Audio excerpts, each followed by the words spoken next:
Hi friends, బరువును తగ్గించి గుండె జబ్బులు రాకుండా చేసే బీరకాయ అలసందల పొడి కూర. ఈ పొడి కూర ఎలా తయారు చేయాలో ఈ వీడియోలో చూపిస్తాను. వీడియోలోకి వెళ్ళబోయే ముందు ప్లీజ్ నా ఛానల్ని సపోర్ట్ చేయండి, అలాగే తెలిసిన వారికి షేర్ చేయండి, అలాగే సబ్స్క్రైబ్ చేయండి. అలసందలు బీరకాయ కలిపి మీకు రెసిపీ తయారు చేసి చూపించబోతున్నాను. ముందుగా అలసందల్ని ఒక 4-5 గంటలు నానబెట్టి పెట్టుకోవాలి. ఇప్పుడు ఈ నానబెట్టుకున్నటువంటి అలసందలు చిన్న బౌల్ గానీ లేదంటే కుక్కర్లో గానీ వీటిని ఉడికించుకోవాలి. ఇవి చాలా తొందరగా ఉడికిపోతాయి కాబట్టి నేనైతే ఈ పాత్రలో ఉడికించుకుంటున్నాను. 1/2 కప్పు ఈ కప్తో తీసుకున్నాను అలసందల్ని. వాటర్ వేసి ఉడికించుకోవాలి. అలాగే కొంచెం సాల్ట్. అలసందలు ఇలా ఉడికించుకునే టైంలో ఇప్పుడు బీరకాయ, టమాటా, ఉల్లిపాయలు కట్ చేసుకోవాలి.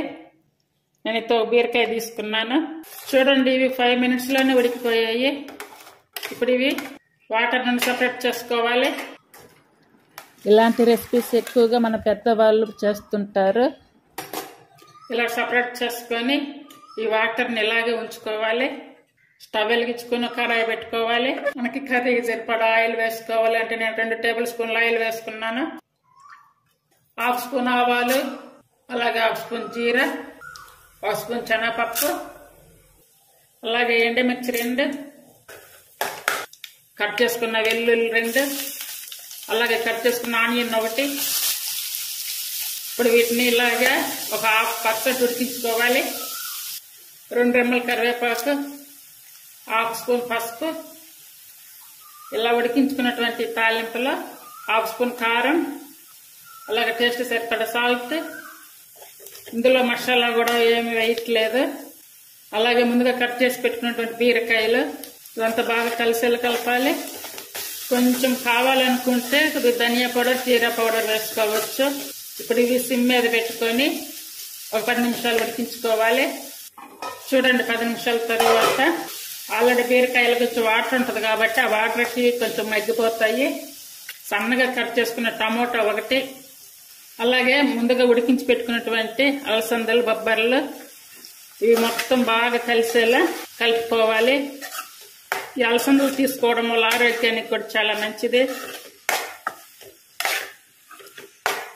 వీటిని ఇలాగే సిమ్ మీదే పెట్టి ఉడికించుకోవాలి. అంటే ఆల్రెడీ అన్ని ఉడికిపోయాయి కాబట్టి ఒక బీరకాయ ఉడికితే సరిపోతుంది.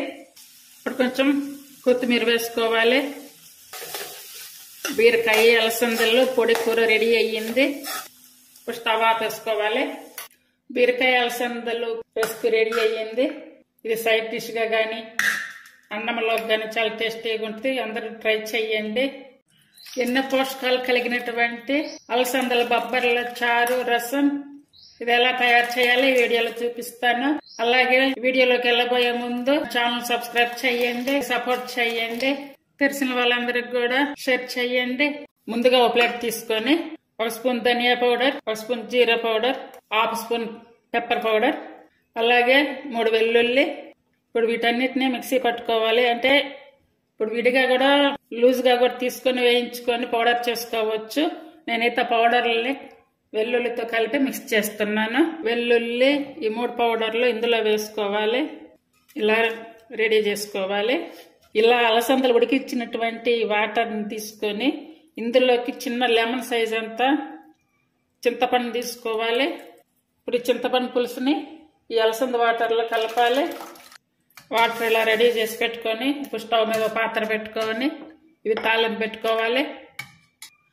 స్టవ్ మీద ఒక పాత్ర పెట్టుకొని అందులో 1 టేబుల్ స్పూన్ ఆయిల్ వేసుకోవాలి. కొంచెం మెంతులు వేసుకోవాలి. అలాగే 1/2 స్పూన్ ఆవాలు, 1/2 స్పూన్ జీరా, కొంచెం ఇంగువ, 1/2 స్పూన్ పసుపు, ఎండుమిర్చి 2 రెమ్మల కరివేపాకు, కట్ చేసుకున్న 2 టమాటాలు.